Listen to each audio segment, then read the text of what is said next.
Warm welcome. This is Marcus Termin at the 10th of March 2025. As I'm speaking, the Sun is in the sign of Pisces and the Moon is in the sign of Leo. Sun in Pisces and Moon in Leo is a position of tension, and we are approaching the full moon position, which is going to be at the 14th pretty rapidly. A moon in the sign of Leo is a lively moon. This is the moon who really loves to live.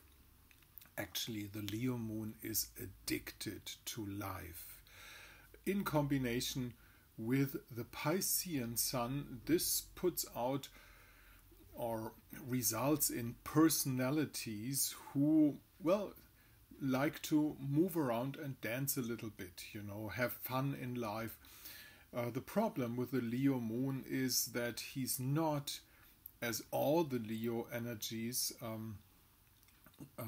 he's not, how can I put that, he's not into,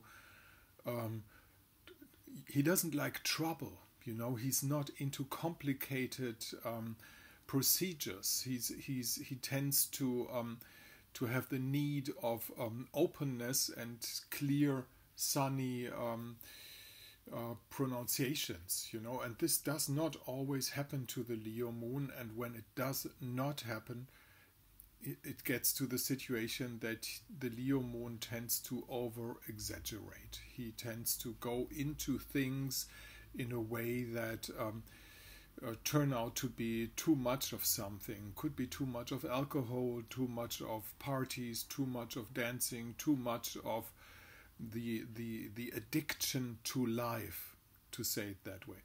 Well, we don't have to go that way. Today's energy is tension rising towards the full moon. The full moon with its energy, especially the eclipse, is already there, is already touching the world. Everybody can feel this, that we are just before big changes, those big changes are coming, and I think it's not for the worse. So let's go for that. Venus is retrograde in the sign of Aries, so the retrogradeness is the retrogradness of the warrior instinct, actually.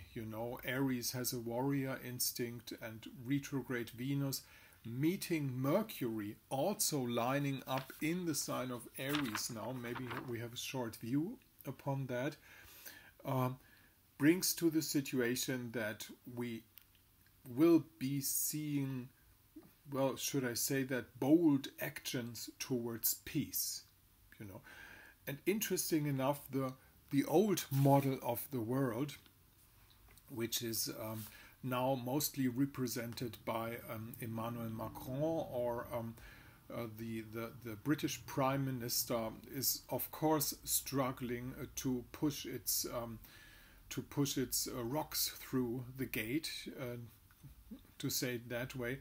But I'm afraid it won't happen.